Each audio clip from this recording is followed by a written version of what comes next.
Journey to Lemora, Chapter 14, Loose Ends. My head was aching, and so was my stomach. We hadn't eaten more than a bite of chocolate and split a can of soup yesterday. I knew you could survive 3 weeks without food, but I had never been truly hungry before. I couldn't do anything about my headache, but I could still try to find food. There had to be something edible around. I found a small branch and pulled the drawstring from my hood on my jacket out and made a snare trap. Dad showed me how to make these on our frequent camping trips. I caught a rabbit once, but it was still a baby, so we let it go. At the time, it was more for practice than for food. I was so hungry, I'd eat just about anything now. On Earth, I knew what plants were edible and what weren't in Colorado, but we were not in Colorado anymore. There wasn't much plant life aside from the tall coniferous trees and some thorny shrubs in these frozen mountains anyway. There was a fresh blanket of snow in every direction, no tracks to follow. Then I heard it, cawing, not unlike a raven cry in our world. I looked up into the trees. There were birds, and where there were birds there would be eggs. I looked around each tree to see if I could spot a nest before climbing. After a while, I finally found a promising tree. I shuffled up the tree trunk, and the sticky sap got all over my gloves, jacket, and some in my hair. The mother bird was sitting in the nest, preening her dull gray feathers. It looked just like an earth bird, 2 eyes, 2 wings, and a beak. I felt more confident we could eat it, too. I reached for the nest and the bird cawed and pecked at me. I slipped down the trunk a bit before finding a knot to wedge my foot onto. The mother bird got off her nest and started flapping and pecking at me from another branch. I raised my hands to guard my face. Then a thought popped into my head. I've been doing this all the hard way. I have magic here. Elios, I cried, and the mother bird incinerated into ashes. I looked at the scorch mark that was the mother bird. I am an idiot.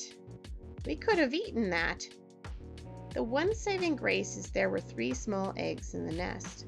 I grabbed them and shimmied back down the tree. On my way back to camp, I checked my snare.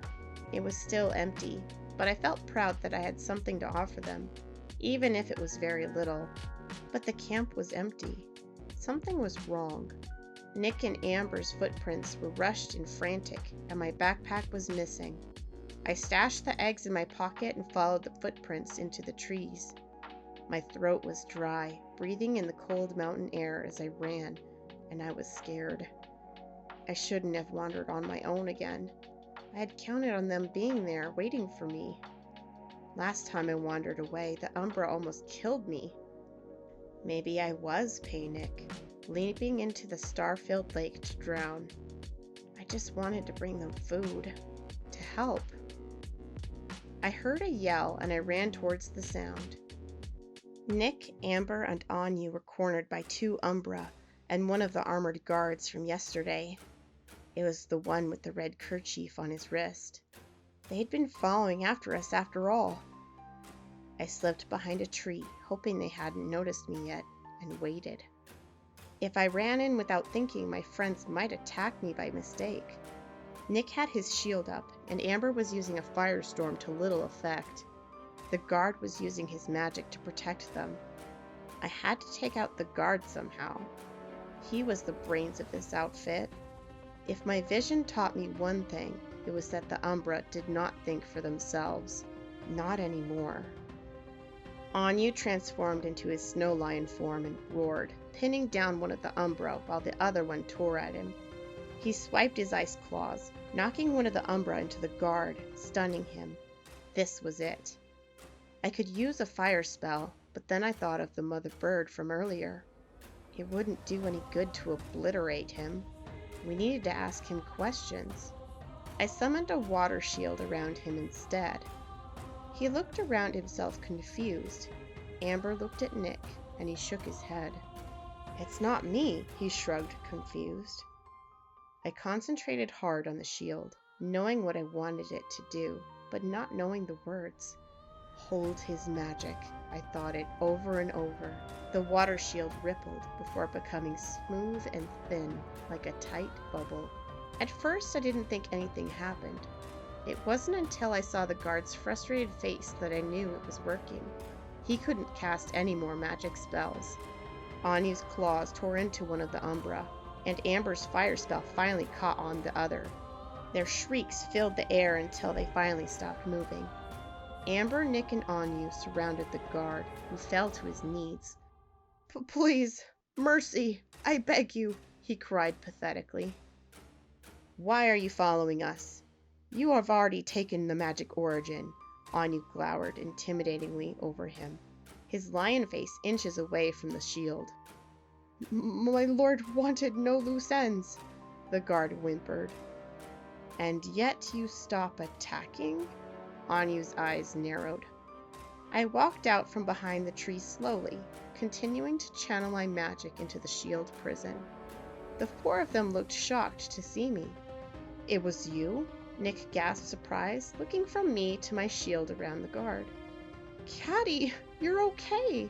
Amber smiled with relief. My backpack was at her feet. She must have grabbed it when they attacked. We don't want loose ends either.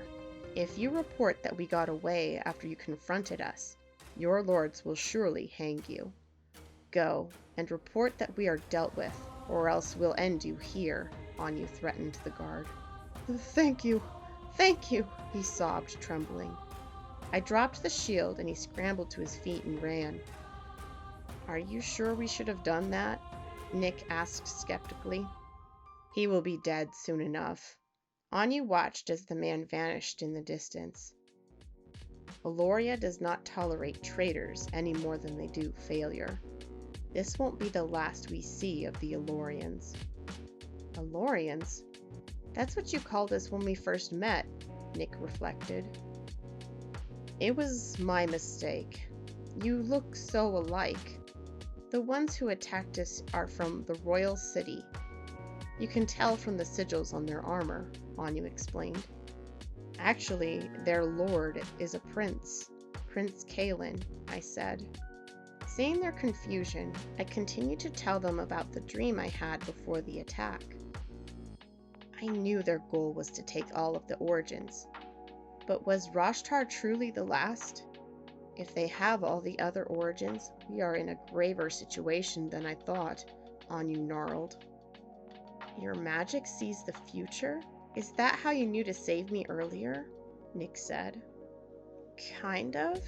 It's hard to explain, but I guess we're even now, I smiled. Thanks, Catty. If you knew they were coming, a heads up would have been nice, Amber said. I don't know what I know, I said, rubbing my temples as my head started to ache. It's all right, child. You will be able to control it with some more training, Anya reassured me. I took my backpack from Amber and noticed a large hole in the back of her shirt. There was a red scratch glaring through it on her fair skin. What happened to you guys? I asked, using a little water magic to heal her scratch. Well, when you left a pea or whatever, that man snuck into our camp. He tried to stab me in the back. We called for you, Nick continued, but you must have been out of earshot. We ran for the woods hoping to draw them away. 3-on-3 is a fair fight, but if they found you alone? Well, anyway, that's not what happened. I wasn't peeing. I left to find food. I should have told you. I'm sorry. I apologized, averting my eyes, and heat rose in my face. I felt ashamed. I should have been there for them. I pulled out the eggs from my pocket to show them. You have food? They both rejoiced excitedly. They weren't mad. It's not much. I set a snare trap too. We can probably check it now that those soldiers are gone, I said casually, and Amber hugged me so hard that eggs nearly knocked out of my hands. She always acted so cool and snide, but I knew she was worried too, and I patted her on the back. There were only 3 tiny eggs, too small to cook, so Amber, Nick, and I cracked them open and swallowed them in one gulp. Wow, you're a hardcore survivalist, huh? Nick mused, impressed. If my cheeks weren't red before, they were now. It's my dad that's the survivalist. He really likes outdoors stuff. He taught me a little hunting and tracking. Mom was gone, so we did mostly Dad's hobby stuff, I explained as we trekked back to where I hid the snare. I decided not to tell him about the bird I incinerated. The snare was still empty, but I showed Amber and Nick how to make one themselves. Anya watched curiously. He never had the need for traps. His animal instincts and magical abilities were all the tools he needed. After I was done, I undid the trap and took the stick and string with me to remake the snare elsewhere. We decided this camp wasn't safe enough to stick around. We hiked for an hour before deciding to rest. Anya managed to catch himself a rodent to eat. He offered to share, but there weren't any takers. He shrank down into his little cat form again, so that it would fill his smaller belly. I wish I could do that, I thought as my stomach rumbled.